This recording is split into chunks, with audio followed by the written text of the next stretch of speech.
Good morning, this is Anka Metcalf with TradeOutloud.com. Welcome to the pre-market game plan for the major future indices, gold and oil for today, Thursday. It is March 9th. It is 9 o'clock Eastern Time. Let's start with the E-mini Dow. The E-mini Dow has been ranging all week and has been grinding lower, which is expected after a climactic run that it had into March 1st. So we're having a pullback, and the pullback right now has pretty much stabilized into a support area of 20,820, which is this low right here. And we have definite resistance at 20,885. Now, this is going to be the area for a possible long. So in this case, because we have had this, we have had obviously a high set, an all-time high at 21,162. Since we have established that high, we have been drifting and then starting to slide lower and then base and then slightly lower. So what that means for our chart pattern is that we're establishing lower lows and lower highs. Therefore, we are descending at this point. I think shorts would be in order if we are getting a pop into 20,880. This would be a shortable area. We had a little bit of bounce here, and this was quite a big bounce that came in at 8 o'clock and has taken price all the way from the support level to this resistance level. So right from the open, I don't think that we're going to have a great pattern to trade because we need to wait for the parameters to set up.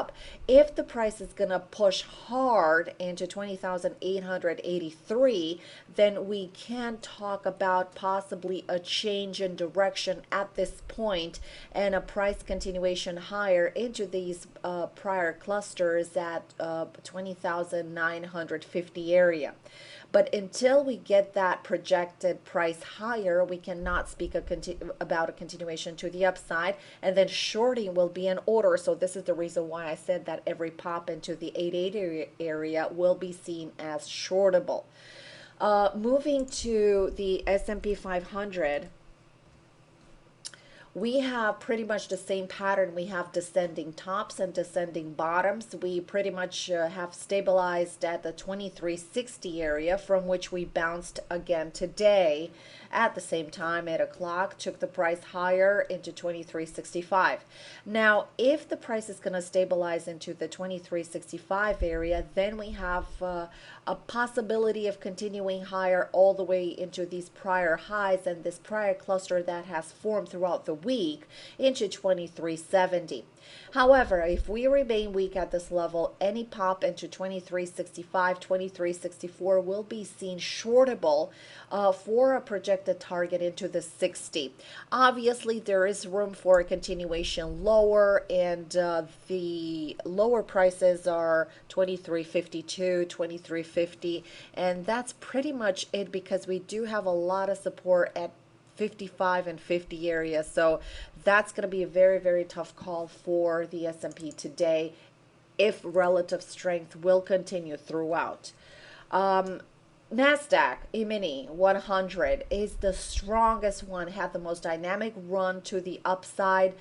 We had an ultimate target at 53.80 and it didn't quite reach that point. We had a first target in 53.75. We booked some profits there, but no follow through to the next target at 53.80. However, it remains the strongest indice so far. So with the price stabilizing overnight at 53.50 area, and a break over 53.66 is going to project price higher back into the 53.75, and then obviously we're going to remain stable on our next targets into 53.80, 53.90 area, and then again, obviously, if we break these highs, we're going to go and attempt to take out the prior high that was established on March 1st, and that was the 5,400 even number.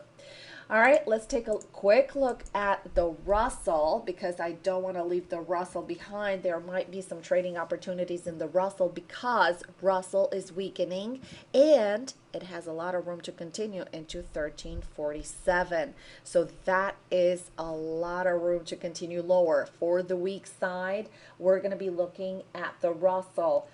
So far, we're not down that big on the day. Dow is down only 11 points. S&P 500 is only down 1 point. Nasdaq is down 4 points.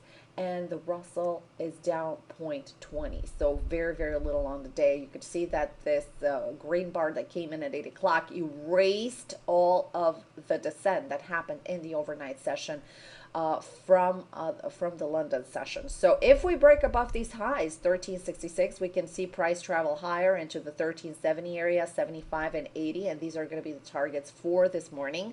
And if we break below 59, like I've mentioned before, room to run lower into the 1347 area. Now let's take a look at CL. CL is the one that has collapsed yesterday, and you can see that it had a climactic run to the downside. It dropped about $3. Very weak retracement throughout the overnight session, throughout the Asian session. There was some short covering here. And some counter trending going on, but then again, you know, the European session opened 2 a.m. London session opened as well and took the price back lower into the new lows. And actually, these are new lows for the year.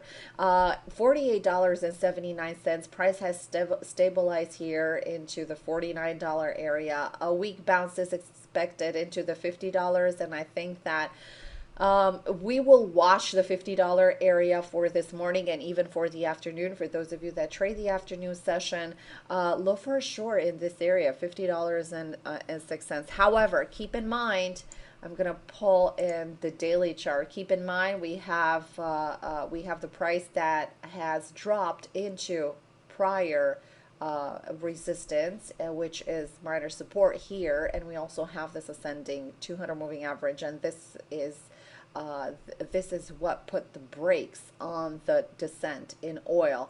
And again, the price needs to digest a little bit. It has been hovering in this area for a very, very long time. Just keep in mind, starting with December 9th, it is March 9th, so a lot of months the price has been stabilizing here into the between the $51 and $54 area in a very, very sloppy manner. So now that it has broken down, perhaps it will establish some kind of a trend. Keep in mind the weekly chart pattern is still intact, and it's still pretty much uptrending so far. So we can expect a turnaround here at the $50 area. So until we have more confirmation on that longer term, we will stick with the short term, and that is minor time frame charts. And let's take a look at gold as well.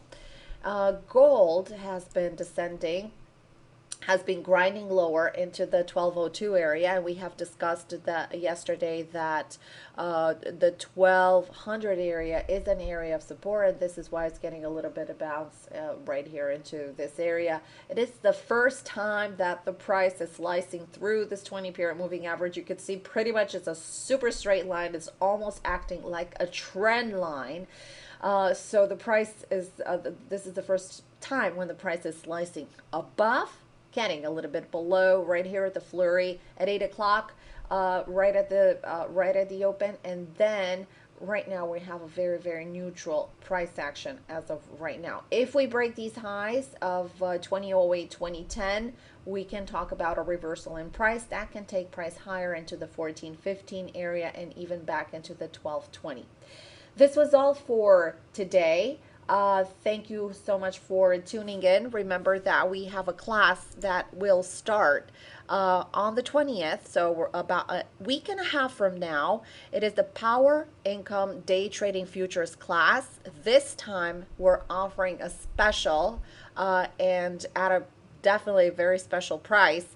So it will be a 10-day class, and we will have the seminar, the educational seminar that will be from the 20th to the 24th. It'll be every day of the week, Monday through Friday, and then you guys get to trade with me Monday through Friday. So it is a really special class. And other than that, if you want to learn more about this class, please email me at info@tradeoutloud.com. We will schedule a 15-minute phone consultation to discuss the class curriculum and your trading goals and objectives. Other than that, I wish you all have a great profitable trading day today, and keep it simple today because, again, Friday is a big, big day for numbers, for job numbers that are coming in, and also next week we have FOMC. So we're going to have a very, very turbulent market ahead of us. Thanks so much for joining, and I'll see you next time.